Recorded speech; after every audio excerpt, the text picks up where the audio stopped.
we try our best to avoid getting into debt, for example. ಒಂದು ಉದಾಹರಣೆಗೆ ನೋಡಬೇಕು ಅಂದರೆ ಸಾಧ್ಯವಾದಷ್ಟು ಮಟ್ಟಿಗೆ ನಾವು ಸಾಲ ತಗೊಳ್ಳಿಕ್ಕೆ ಹೋಗೋದಿಲ್ಲ. It says in Romans 13, ರೋಮ 13ನೇ ವಚನ ನೋಡೋಣ. verse 8. 13ನೇ ಅಧ್ಯಾಯ 8ನೇ ವಚನ. Owe nothing to anyone. ಯಾವ ಋಣವೂ ಇರಬಾರದು, ಸಾಲವೂ ಇರಬಾರದು ನಿಮಗೆ, except love. ಪ್ರೀತಿಯ ಬಿಟ್ಟು. So there's one thing I have to give to everybody, that is love. ನಾವು ಒಂದು ಎಲ್ಲರಿಗೂ ಕೊಡಬೇಕಾದ ಅವಶ್ಯಕತೆ ಇದೆ. You know the meaning of that verse? ಅದರ ಆ ವಚನದ ಅರ್ಥ ಗೊತ್ತಾ ನಿಮಗೆ? When it comes to money, I must not owe anybody anything. ಹಣದ ವಿಷಯ ಬಂದಾಗ ನಾನು ಯಾರ ಹತ್ರನೂ ಸಾಲ ಇರಬಾರ್ದು, ಋಣ ಇರಬಾರ್ದು. That means I must clear all my debts. ಹಾಗಂದ್ರೆ ನಾನು ಎಲ್ಲ ಒಂದು ಸಾಲವನ್ನು ಕೊಟ್ಟು ಬಿಡಬೇಕು. The best thing is to live without debt. ಅದಕ್ಕಿಂತ ಒಳ್ಳೇದು ಏನಂದ್ರೆ ಸಾಲನೇ ತಗೊಳ್ಳದೆ ಇದ್ರೆ ಒಳ್ಳೇದು. I've lived like that. 72 years I've lived without debt. ನಾನು ಹಾಗೆ ಜೀವಿಸಿದ್ದೇನೆ. 72 ವರ್ಷ ಕಾಲ ಜೀವಿಸಿದ್ದೇನೆ. ನಾನು ಇದುವರೆಗೂ ಯಾರ ಹತ್ರನೂ ಸಾಲ ತಗೊಂಡಿಲ್ಲ. I know it's possible. ಯಾಕೆ ಅದರಿಂದ ನಾನು ಹೇಳ್ತೀನಿ ಇದು ಸಾಧ್ಯ ಇದೆ. My wife and I were married, we were poorer than almost all of you. ನಾನು ನನ್ನ ಹೆಂಡತಿ ಮದುವೆ ಆದಾಗ ನಿಮ್ಮ ಎಲ್ಲರಿಗಿಂತ ಬಡವನಾಗಿದ್ದೆ. And at least for 2-3 years we were like that. 2-3 ವರ್ಷಗಳ ಕಾಲ ಹಾಗಿದ್ವಿ. That is 44 years ago. 44 ವರ್ಷಗಳ ಹಿಂದೆ. But we did not get into debt. ಆದರೆ ನಾವು ಸಾಲ ಮಾಡಲಿಲ್ಲ. We would never buy anything we could not afford. ನಮಗೆ ಯಾವುದು ಸಾಧ್ಯವಿಲ್ಲವೋ ಅದನ್ನ ಯಾವತ್ತೂ ಕೊಂಡುಕೊಳ್ತಾನೆ ಇರಲಿಲ್ಲ. When we could afford something, we'd buy it. Otherwise we won't buy it. ನಮಗೆ ಸಾಧ್ಯ ಇದ್ರೆ, ಹಣ ಇದ್ರೆ ಅದನ್ನ ಕೊಂಡುಕೊಳ್ತಾ ಇದ್ವಿ, ಇಲ್ಲಾಂದ್ರೆ ಕೊಂಡುಕೊಳ್ಳಲ್ಲ. Now it may be possible sometimes in your situation you have to sometimes borrow. ನಿಮ್ಮ ಕೆಲವು ಪರಿಸ್ಥಿತಿಗಳಲ್ಲಿ ಆ ಥರ ಸಾಧ್ಯ ಇರಬಹುದು. ನೀವು ಹಣ ಸಾಲ ತಗೊಳ್ಬೇಕಾಗಿ ಬರಬಹುದು. Maybe you have to build a house. ನೀವು ಮನೆ ಕಟ್ಟಬೇಕಾಗಿ ಬರಬಹುದು.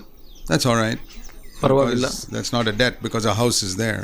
ಅದು ನಿಜವಾಗ್ಲಿಯೂ ಸಾಲ ಅಲ್ಲ, ಯಾಕೆಂದ್ರೆ ಆ ಮನೆ ಇರುತ್ತೆ ಅದಕ್ಕೆ ಹಣದಲ್ಲಿ. Or you want to buy a scooter, that's not a debt because the scooter is there. ಒಂದು ಸ್ಕೂಟರ್ ತಗೊಳ್ಬಹುದು, ಅದಕ್ಕೆ ಸಾಲ ತಗೊಳ್ಬಹುದು. ಸ್ಕೂಟರ್ ಇದೆ ಕೊಡ್ಲಿಕ್ಕೆ. You need to borrow to do your business, then the business is there, okay. ನೀವು ಯಾವುದಾದ್ರೂ ಒಂದು ವ್ಯವಹಾರ ಮಾಡಲಿಕ್ಕೆ ನೀವು ಹಣವನ್ನು ತಗೊಳ್ಬಹುದು, ಅದು ವ್ಯವಹಾರ ಇರುತ್ತೆ ಅಲ್ಲಿ. But don't borrow just to live luxuriously. ನೀವು ಐಡೂರ್ಯವಾಗಿ ಜೀವಿಸಲಿಕ್ಕೆ ಸಾಲ ತಗೊಳ್ಬೇಡಿ. You may suddenly have a hospital bill, you don't have money. ನಿಮಗೆ ಹಾಸ್ಪಿಟಲ್ಗೂ ಖರ್ಚಾಗುತ್ತೆ, ದವಾಖಾನೆ ಖರ್ಚಾಗುತ್ತೆ, ಆವಾಗ ಸಾಲ ತಗೊಳ್ಬಹುದು, ಪರವಾಗಿಲ್ಲ. The Bible doesn't say don't borrow. ದೇವರ ವಾಕ್ಯ ಸಾಲ ಮಾಡಲೇಬಾರದು ಅಂತ ಹೇಳಲ್ಲ. It says owe nothing to anybody. ಇಲ್ಲಿ ಹೇಳುತ್ತೆ ಯಾವ ಋಣವೂ ಇರಬಾರದು, ನಿಮಗೆ ಸಾಲ ಇರಬಾರದು. You must know the difference. ಅದರ ವ್ಯತ್ಯಾಸ ಕಂಡುಕೊಳ್ಬೇಕು ನೀವು. Owe nothing means if by some chance you had to borrow, please return it as soon as possible. ಋಣ ಇರಬಾರ್ದು ಅಂದ್ರೆ ನೀವು ಯಾವ್ದಾದ್ರು ತಗೊಂಡಿದ್ರೆ ಅದನ್ನ ಸಾಧ್ಯವಾದಷ್ಟು ಬೇಗ ವಾಪಸ್ ಕೊಟ್ಬಿಡಿ. When it comes to money, ಹಣದ ವಿಷಯದಲ್ಲಿ if you borrow anything, ಹಣ ಮಾತ್ರ ಅಲ್ಲ, ಬೇರೆ ಏನೇ ಸಾಲವಾಗಿ ತಗೊಂಡು. when it comes to love, ಆದರೆ ಪ್ರೀತಿ ಬಗ್ಗೆ ಬಂದಾಗ we must have a debt to everybody in the world. ನಮಗೆ ಎಲ್ಲರ ಮೇಲೂ ಋಣ ಇರಬೇಕು ಪ್ರೀತಿಯ ಬಗ್ಗೆ. You know, supposing you see somebody whom you owe 1 lakh rupees. ನೀವು ಯಾರನ್ನೋ ನೋಡ್ತೀರಾ, ಅವ್ರ ಹತ್ರ ನಿಮಗೆ 1,000 ರೂಪಾಯಿ ಸಾಲ ಇದೆ. See, if I owe 1 lakh rupees to John here, ಇಲ್ಲಿ ನಾನು ಸಹೋದರರಿಗೆ 1,00,000 ರೂಪಾಯಿ ಕೊಡಬೇಕಾಗಿದೆ. and I have 100 rupees with me. ನನ್ನ ಹತ್ರ 100 ರೂಪಾಯಿ ಇದೆ. Okay brother, here is 100 rupees. That's all I have now. I'll give you more later. ನನ್ನ ಹತ್ರ 100 ರೂಪಾಯಿ ಇದೆ ಸಹೋದರ, ಇದನ್ನ ತಗೋ, ಉಳಿದಿದ್ದು ನಂತರ ಕೊಡ್ತೇನೆ. That is how I repay my debt.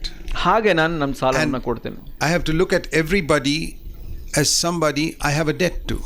ನಾನು ಪ್ರತಿಯೊಬ್ಬರನ್ನು ನೋಡುವಾಗ ನನಗೆ ಏನೋ ಸಾಲ ಇದೆ ಅನ್ನೋ ತರ ನೋಡಬೇಕು. God has put into my heart crores and crores of love to give to other people. ಯಾಕಂದ್ರೆ ದೇವರು ನನ್ನ ಹೃದಯದಲ್ಲಿ ಕೋಟಿ ಗಟ್ಟಲೆ ಪ್ರೀತಿಯ ಸಾಲವನ್ನ ಕೊಟ್ಟಿದ್ದಾರೆ. I have to give it to him. ಅದರಿಂದ ನಾನು ಬೇರೆಯವರಿಗೆ ಕೊಡಬೇಕು. ಅದನ್ನ I don't have to give money, I can give them love. ನಾನು ಹಣ ಕೊಡಬೇಕಾಗಿಲ್ಲ, ಅವರಿಗೆ ಪ್ರೀತಿಯನ್ನ ಕೊಡಬಹುದು. That's what it says in this verse. ಈ ವಚನದಲ್ಲಿ ಅದೇ ಹೇಳ್ತಾ ಇರೋದು. That's what the Lord has commanded. ದೇವರು ಆಜ್ಞಾಪಿಸಿದ್ದು ಅದನ್ನೇ. You are to be in debt, the debt of love to everybody. ನೀನು ಆ ಪ್ರೀತಿಯ ಸಾಲವನ್ನ ಪ್ರತಿಯೊಬ್ಬರಿಗೂ ಕೊಡ್ತಾ ಇರಬೇಕು ಅಂತ. The picture God has given me is this. ದೇವರು ಕೊಟ್ಟ ಚಿತ್ರಣ ಇದು ನನಗೆ. You know, when a postman goes out from his post office in the morning, post man ಅಂಚೆ ವಿತರಿಸುವನು ಪೋಸ್ಟ್ ಆಫೀಸ್ ಇಂದ ಹೊರಡ್ತಾನೆ ಬೆಳಗ್ಗೆ. he may have 100,000 rupees in his bag with a lot of money orders that he has to give all over the town. ಅವನಿಗೆ 10 ಲಕ್ಷ ರೂಪಾಯಿ ಇರುತ್ತೆ ಅಂತ ಇಟ್ಕೊಳ್ಳಿ, ಅವನು ಬ್ಯಾಗ್ನಲ್ಲಿ ಇಟ್ಕೊಂಡು ಎಲ್ಲರಿಗೂ ಹಂಚ್ಕೊಂಡು ಹೋಗ್ತಾನೆ. You look into his bag and say, "You're such a rich man." ಆತನ ಚೀಲವನ್ನು ನೋಡಿದ್ರೆ ನೀನು ಬಹಳ ಶ್ರೀಮಂತ ಅಂತ ಹೇಳ್ಬೋದು. I'm not a rich man. None of this is my money. ಆತ ಹೇಳ್ತಾನೆ, ನಾನು ಶ್ರೀಮಂತ ಅಲ್ಲ, ಇದು ನಂದಲ್ಲ ಹಣ ಅಂತ. If I come back after my daily route with some money left here, then I'm a thief. ನಾನು ಈ ದಿವಸದ ಕೆಲಸ ಎಲ್ಲ ಮುಗಿಸಿ ವಾಪಸ್ ಬಂದಾಗ ನನ್ನ ಹಣದಲ್ಲಿ, ನನ್ನ ಚೀಲದಲ್ಲಿ ಹಣ ಇದ್ರೆ By the time I come back to the post office, there must be zero in my bag. ನಾನು ಮತ್ತೆ ಪೋಸ್ಟ್ ಆಫೀಸ್ಗೆ ಬರೋಷ್ಟರಲ್ಲಿ ನನ್ನ ಚೀಲ ಖಾಲಿ Because I've given 5,000 here and 10,000 here. ನಾನು ಇಲ್ಲಿ 5,000 10,000 ಕೊಟ್ಕೊಂಡು ಹೋಗ್ತೀನಿ. 2,000 there and 1,000 here. 2,000 ಒಂದು ಕಡೆ, 1,000 ಒಂದು ಕಡೆ. Money orders. Money order And when I finished all, my bag is empty. ನಾನು ಎಲ್ಲವನ್ನು ಮುಗಿಸಿದ ನಂತರ ನನ್ನ ಚೀಲ ಖಾಲಿಯಾಗಿದೆ. That is how God has made me and you. ಹಾಗೆ ದೇವರು ನನ್ನನ್ನ ನಿಮ್ಮನ್ನ ಮಾಡಿದ್ದಾರೆ. He has filled our heart with a lot of love that we have to give to, like money orders, to so many people. ದೇವರು ನಮ್ಮ ಹೃದಯದಲ್ಲಿ ಹೆಚ್ಚು ಪ್ರೀತಿಯಿಂದ ತುಂಬಿಸಿದ್ದಾರೆ. ಯಾಕೆಂದ್ರೆ ನಾವು ಬೇರೆಯವರಿಗೆ ಹಂಚಿಕೊಳ್ಬೇಕು. What will you think of that postman if he doesn't give some money orders to some people, keeps it himself? ಆ ಒಂದು ಪೋಸ್ಟ್ ಮ್ಯಾನ್ ಹಣವನ್ನ ಬೇರೆಯವರಿಗೆ ಕೊಡದೆ ತಾನೇ ಇಟ್ಕೊಂಡ್ರೆ ಏನ್ ಹೇಳ್ತೀರಾ? That poor man may not know that somebody sent him a money order. ಆ ಒಂದು ಬಡ ಮನುಷ್ಯನಿಗೆ ಗೊತ್ತಿಲ್ಲದೆ ಇರಬಹುದು ಯಾರೋ ಹಣ ಕಳಿಸಿದ್ದಾರೆ ಅಂತ. And this postman says he doesn't know, so I can keep this money. ಈ ಪೋಸ್ಟ್ ಮ್ಯಾನ್ ಅನ್ಕೊಂತಾನೆ, ಓ ಅವನಿಗೆ ಗೊತ್ತಿಲ್ಲ, ಅದರಿಂದ ನಾನೇ ಇಟ್ಕೊಂಡು ಬಿಡ್ತೀನಿ. What would you call him? ಆತನ ಏನಂತ ಕರೀತೀರಾ? Thief. ಕಳ್ಳ. Now God has given you love to give to everybody. ದೇವರು ನಿಮ್ಮ ಹೃದಯದಲ್ಲಿ ಪ್ರೀತಿಯನ್ನ ಕೊಟ್ಟಿದ್ದಾರೆ ಬೇರೆಯವರಿಗೆ ಹಂಚಿಕೊಳ್ಳಿಕ್ಕೆ. They don't know it. ಅವ್ರಿಗೆ ಗೊತ್ತಿಲ್ಲ ಬೇರೆಯವ್ರಿಗೆ, but we know it.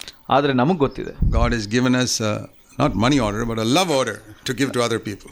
ದೇವರು ಮನಿ ಆರ್ಡರ್, ಹಣದ ಆರ್ಡರ್ ಕೊಟ್ಟಿಲ್ಲ, ಆದ್ರೆ ಪ್ರೀತಿ ಆರ್ಡರ್ನ ಕೊಟ್ಟಿದ್ದಾರೆ ಬೇರೆಯವ್ರಿಗೆ ಹಂಚಲಿಕ್ಕೆ.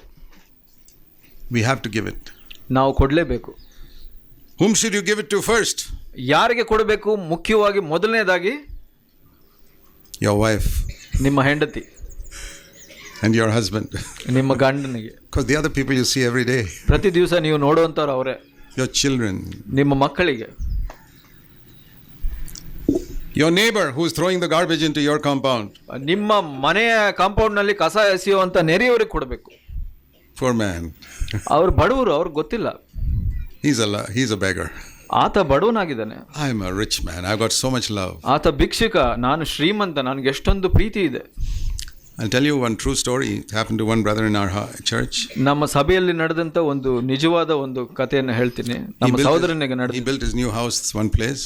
ಅವನು ಒಂದು ಹೊಸ ಮನೆಯನ್ನು ಕಟ್ಟಿದನು. And all the others, old houses, they felt very jealous of this man has got a new house. ಬೇರೆಯವರಿಗೆಲ್ಲ ಹೊಟ್ಟೆ ಕಿಚ್ಚಾಯ್ತು, ಓ ಇವನು ಹೊಸ ಮನೆ ಕಟ್ಟಿಬಿಟ್ಟಿದ್ದಾನೆ. Especially his next door neighbor. ಅವರ ಮನೆ ಪಕ್ಕದಲ್ಲಿ ಇರುವಂತರು. They used to they had some cows and all this, throw cow dung on the clothes he has washed and hung up outside. ಅವ್ರ ಮನೆಯಲ್ಲಿ ಹಸು ಕರು ಇತ್ತು, ಅವ್ರ ಮನೆಯಲ್ಲಿ ಸೆಗಣಿ ಬರೋದನ್ನೆಲ್ಲ ಇವ್ರ ಮನೆ ಮೇಲೆ ಬಿಸಾಕ್ತಾ ಇದ್ರು. On the clothes, this brother used to hang up his clothes after washing. ಬಟ್ಟೆಗಳನ್ನ ಒಗೆದು ಒಣಗಿಸಿದ್ರೆ ಆ ಬಟ್ಟೆ ಮೇಲೆ ಹಾಕ್ತಾ ಇದ್ರು. He didn't know what to do. ಆತನಿಗೆ ಗೊತ್ತಿರಲಿಲ್ಲ ಏನ್ ಮಾಡೋದು ಅಂತ. He went to his work. They had some grown up children. They would shout curses at his wife. ಅವರು ಕೆಲಸಕ್ಕೆ ಹೋಗುವಾಗ ಅವರು ಪಕ್ಕದ ಮನೆಯಲ್ಲಿ ಬೆಳೆದಂತ ಮಕ್ಕಳು ಶಾಪವನ್ನ ಹಾಕ್ತಾ ಇದ್ರು. So he called me to his house one day and said, Brother Zach, will you pray here? ನನ್ನನ್ನ ಒಂದು ದಿವಸ ಆತನ ಮನೆಗೆ ಕರೆದ್ಬಿಟ್ಟು ನಮಗೋಸ್ಕರ ಪ್ರಾರ್ಥನೆ ಮಾಡಿ ಅಂತ ಹೇಳಿದ್ರು. I said, okay, we'll pray. ಸರಿ, ಪ್ರಾರ್ಥನೆ ಮಾಡೋಣ. God can do miracles. ದೇವರು ಅದ್ಭುತಗಳನ್ನ ಮಾಡ್ತಾರೆ. But I said, I can only give you one advice. ಆದ್ರೆ ಒಂದು ಸಲಹೆಯನ್ನ I'll ಕೊಡ್ತೀನಿ. pray for you, but God will also give you the same advice. ನಾನು ನಿನಗೋಸ್ಕರ ಪ್ರಾರ್ಥನೆ ಮಾಡ್ತೀನಿ, ದೇವರು ಅದೇ ಸಲಹೆಯನ್ನೇ ಕೊಡ್ತಾರೆ ನಿನಗೆ. Love your enemies. ನಿನ್ನ ಶತ್ರುವನ್ನ ಪ್ರೀತಿಸು. Bless those who curse you. ನಿನಗೆ ಹಿಂಸೆ ಕೊಡೋರಿಗೋಸ್ಕರ ಆಶೀರ್ವಾದ ಮಾಡಿಸು. Pray for those who persecute you. ನಿನಗೆ ಕಷ್ಟ ಕೊಡೋ, ಶಿಕ್ಷೆ ಕೊಡುವಂತವ್ರಿಗೋಸ್ಕರ ಪ್ರಾರ್ಥನೆ ಮಾಡು. Do good to those who do evil to you. ನಿನಗೆ ತೊಂದರೆ ಕೊಡೋರಿಗೆ ಒಳ್ಳೆಯದನ್ನ ಮಾಡು. Amen. God bless you. ದೇವರು ನಿನಗೆ ಆಶೀರ್ವದಿಸಲಿ ಅಂತ ಹೇಳ್ಬಿಟ್ಟು. Few days later, ಕೆಲವು ದಿವಸದ ನಂತರ, that the father and sons had all gone away from that house for work. ಅವರು ಮನೆಯಿಂದ ಎಲ್ಲ ಕೆಲಸಕ್ಕೆ ಹೋಗಿದ್ರು. ತಂದೆ, ನೆರೆ ಮನೆಯವರು, ಅವರ ತಂದೆ, ಮಗ ಎಲ್ಲ ಕೆಲಸಕ್ಕೆ ಹೋಗಿದ್ರು. The old mother was there. ಅವರ ತಾಯಿ ಇದ್ರು.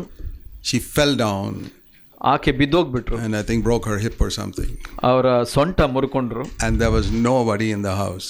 ಮನೆಯಲ್ಲಿ ಯಾರೂ ಇರಲಿಲ್ಲ. This brother and his wife went. ಈ ಸಹೋದರ ಮತ್ತು ಸಹೋದರಿ ಅವ್ರ ಮನೆಗೆ ಹೋದ್ರು. took her to the hospital. ಆಕೆಯನ್ನ ಆಸ್ಪತ್ರೆಗೆ ಕರ್ಕೊಂಡು ಹೋದ್ರು. telephoned the husband and the sons. ಗಂಡ ಮತ್ತು ಮಕ್ಕಳಿಗೆ ಕರೆ ಮಾಡಿದ್ರು, ಫೋನ್ ಮಾಡಿದ್ರು. What is the result? ಅದರಿಂದ ಏನು ಫಲಿತಾಂಶ ಆಯಿತು? There was no more throwing cow dung. ಅದರ ನಂತರ ಯಾರು ಸಗಣಿ ಬಿಸಾಕ್ಲಿಲ್ಲ ಅವ್ರ ಮನೆಗೆ. Was that a better way? ಅದು ಬಹಳ ಒಳ್ಳೆಯ ಮಾರ್ಗ ಅಲ್ವಾ? God's way is the best way. ದೇವರ ಮಾರ್ಗ ಉತ್ತಮವಾದ ಮಾರ್ಗ. Romans chapter 12. ರೋಮ 12ರಲ್ಲಿ ನಾವು ನೋಡ್ತೇವೆ. Verse 19 to 21. 19ರಿಂದ 21ರವರೆಗೂ. Never take your own revenge, beloved. ನೀವೇ ಮುಯ್ಯಿಗೆ ಮುಯ್ಯಿ ತೀರಿಸದೆ leave room for the wrath of God. ಶಿಕ್ಷಿಸುವುದನ್ನು ದೇವರಿಗೆ ಬಿಡಿ. It is written, vengeance is mine, I'll repay, says the Lord. ಯಾಕೆ ಅಂದ್ರೆ ಮುಯ್ಯಿಗೆ ಮುಯ್ಯಿ ತೀರಿಸುವುದು ನನ್ನ ಕೆಲಸ. So if your enemy is hungry, what should you do? ನಿನ್ನ ವೈರಿ ಹಸಿದಿದ್ದರೆ ಏನು ಮಾಡಬೇಕು? Feed him. ಅವನಿಗೆ ಊಟವನ್ನು ಬಡಿಸಿ. If he is thirsty, what should you do? ಅವನು ಬಾಯಾರಿದ್ದರೆ ಏನು ಮಾಡಬೇಕು? Give him a drink. ಅವನಿಗೆ ಕುಡಿಯುವುದಕ್ಕೆ ಕೊಡು. Don't say God is punishing you that because you hurt me, that is why you are hungry and thirsty. ದೇವರು ನಿನಗೆ ಶಿಕ್ಷೆ ಕೊಡ್ತಾ ಇದ್ದಾರೆ ಯಾಕೆಂದ್ರೆ ನನಗೆ ದ್ವೇಷಿಸ್ತಾ ಇದೀಯ ನೀನು ಅದಕ್ಕೆ ಅಂತ ಹೇಳಬೇಡಿ. Feed him.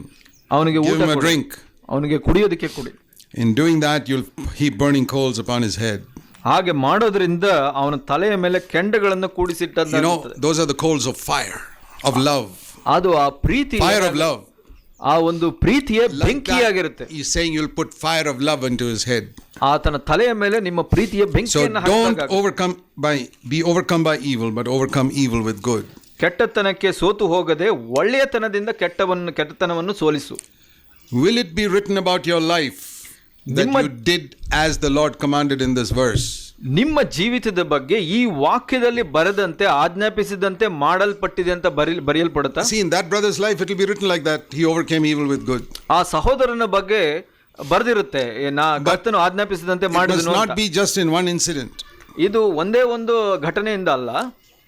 It says about Jesus in Acts 10:38. ಅಪೊಸ್ತಲರ ಕೃತ್ಯ 10:38ರಲ್ಲಿ ಹೇಳುತ್ತೆ, Jesus went about doing good.